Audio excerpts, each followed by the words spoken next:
Hey, what's going on guys? My name is Logan with West Desert Wheeler, and in this video we're going to review the new release from Axial, which is their early Ford Bronco on the SCX10 chassis.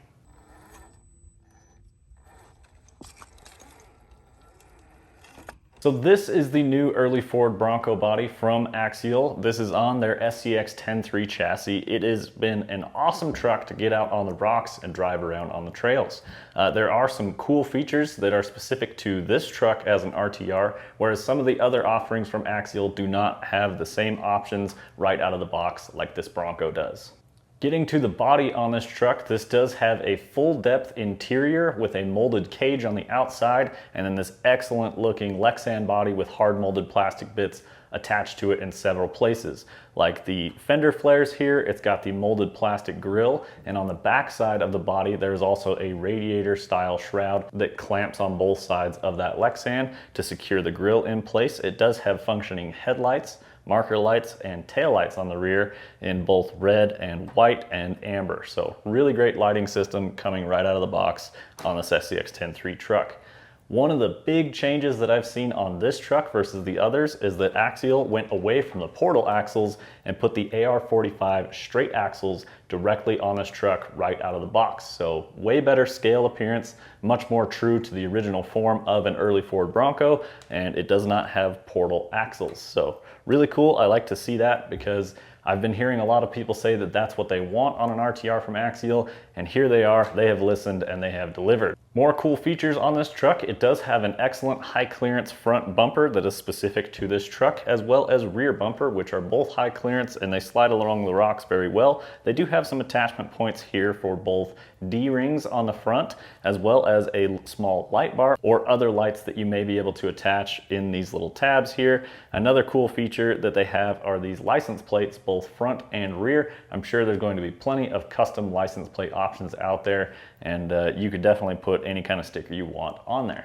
A very cool feature on this truck is actually these tube doors that are held in place by a small body clip, and these actually open up, and you can open up the driver and passenger door, open and close. And of course this is a full depth interior, so if you want to put a driver inside your early Ford Bronco, you can go ahead and do that, as well as a passenger with both the seats up front.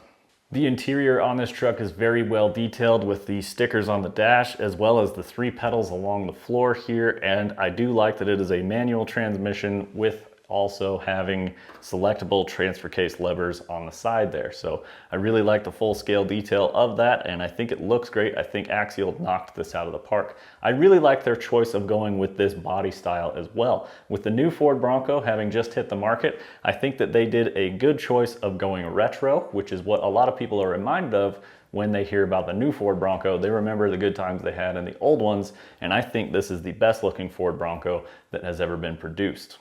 Along the backside of this truck here, we do have this race style spare tire carrier along with fastback style cage. And what's cool about this is you can remove this tire and actually remove parts of the cage and have a full bed area that you can add scale accessories to, or change up the look of your truck just by removing that and adding other features in there. Here we're getting a good look of that rear bumper. Like I mentioned, high clearance, great departure angle, again with mounts for small D-rings, small scale accessories like that, perhaps an attachment point for a tow rope as well.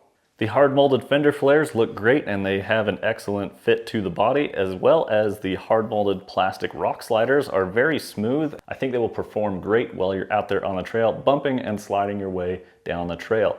Now, these rock sliders also pinch the body and hold it in place to make it very rigid, and it sounds and runs great while you're out there on the trail. It does not sound like a hollow truck if it takes a tip.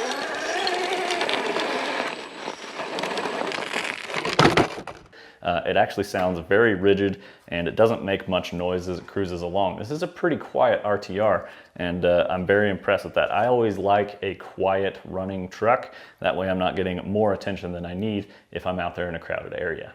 Now, one of my favorite aesthetic features on this truck are these new wheels from Axial. These wheels fit this era of truck perfectly. They're a slotted mag style wheel, and they also do not have a beadlock ring on the outside. These wheels are a 3-piece beadlock design, so you can dismount and mount new tires if you choose to do so, but I really like the styling and how it matches this era truck. This is exactly what you would have seen on the road back then, and I really like how they go together. The tires on this truck are the Falcon Wild Peak mud terrains. These actually perform quite well out on the rocks that I was on, which is a sandstone. It had rained the day before, so there's a lot of loose sand out on top of the rocks, and it did pull this truck over some pretty crazy climbs that I was out there and driving around on. The taillights on this truck are a hard molded plastic that attach to the Lexan body, and there are no screws in here, so it's a nice clean look. I really like how the taillights turned out on this truck.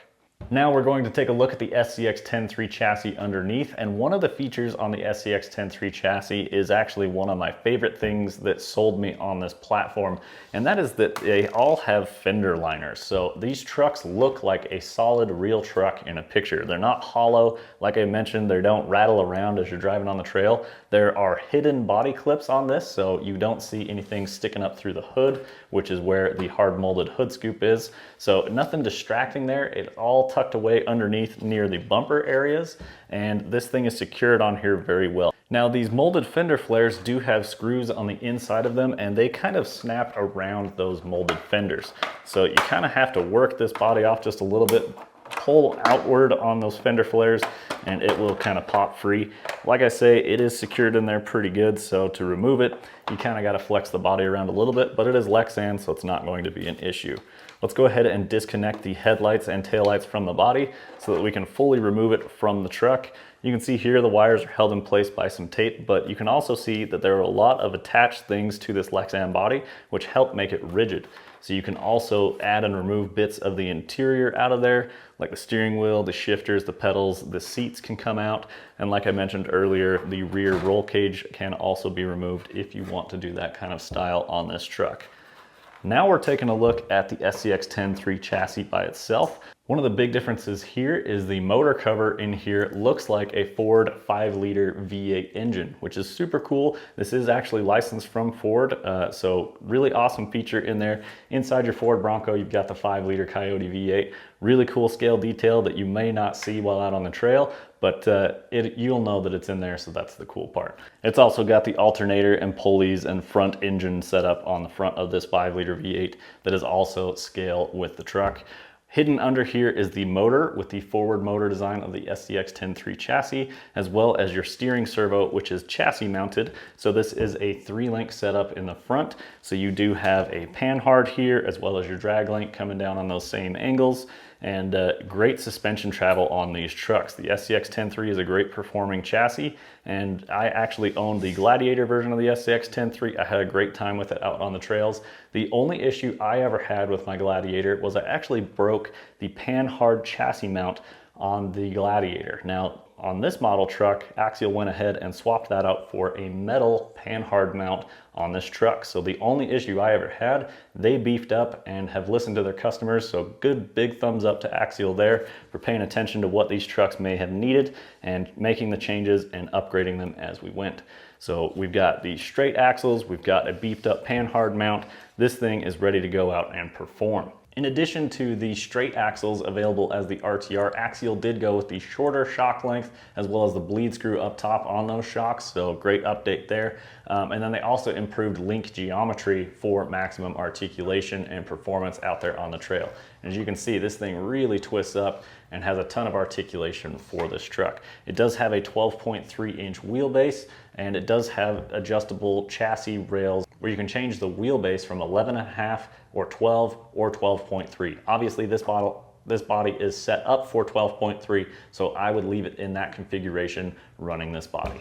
A couple of the other awesome features that are inside this truck is you have a 2-speed transmission as well as a dig unit. Now, right out of the box, the dig is going to be set up on your 3rd channel. However, you do need to add a 4th channel receiver radio combo to use both 2-speed and dig on the same controller. You can lock out dig and lock it into 4-wheel drive and move the servo over to the 2-speed if you would rather have a 2-speed transmission. The gearing difference there is about 20% faster wheel speed if you shift into 2nd gear. I did use the 2-speed and dig function on my Gladiator when I had it, and I really enjoyed having that option. Sometimes you just want to be able to bump up those hills, and having that second gear really helped things out. I was very impressed with how smooth and slow this thing did crawl with the factory electronics. We do have the Smart Spectrum Firma Smart ESC right here, which is also very cool. With the radio that they give you, you do get a battery meter if you're using a smart battery. I happen to run Smart 1300 3S packs, and this truck does have 2 battery trays that can hold a shorty pack over here on the rock slider area, or you can use a full-size battery pack towards the rear, right in front of the rear axle. In the rear, we do have a 4-link suspension with a coilover setup with adjustable mounting positions up top with the shock towers. You get a cross brace on top of the shock tower, as well as body post mounting options if you choose to change the body later on. Up front is a 3-link suspension with coilovers, like I mentioned, adjustable mounting positions up front, and you also have body post mounting options up front, again, if you choose to change the body later on. Now, a part available for the Axial SCX10 platform, which you may have noticed all these wires running around, are the RGB rock lights available directly from Axial. That part number is AXI13001. If you're interested, I will leave a link to them down below. This release from Axial does have 2 body color options. One is the off-white seen here, as well as a teal body color as well. Well, when I had heard that Axial wanted to release the early Ford Bronco body style on their SCX10 as their next release, I said, excellent choice. I was really excited to see this truck out on the trail. I think they did an awesome job on the scaled appearance of this thing. It looks fantastic, and in my experience, it actually crawls really well too, no doubt because of the excellent SCX10 chassis. So overall, big thumbs up in my book. I really like this truck. I definitely think you guys should check one out if you get the opportunity. With the features like the 2-speed and the dig that really pushes this thing over the top as an RTR, it's really cool and it's very capable. My name's Logan with West Desert Wheeler. I greatly appreciate you guys watching this video. Get subscribed if this is the first video that you've seen from me. I really appreciate you clicking on this one, and we will see you guys in the next one. Keep the rubber side down.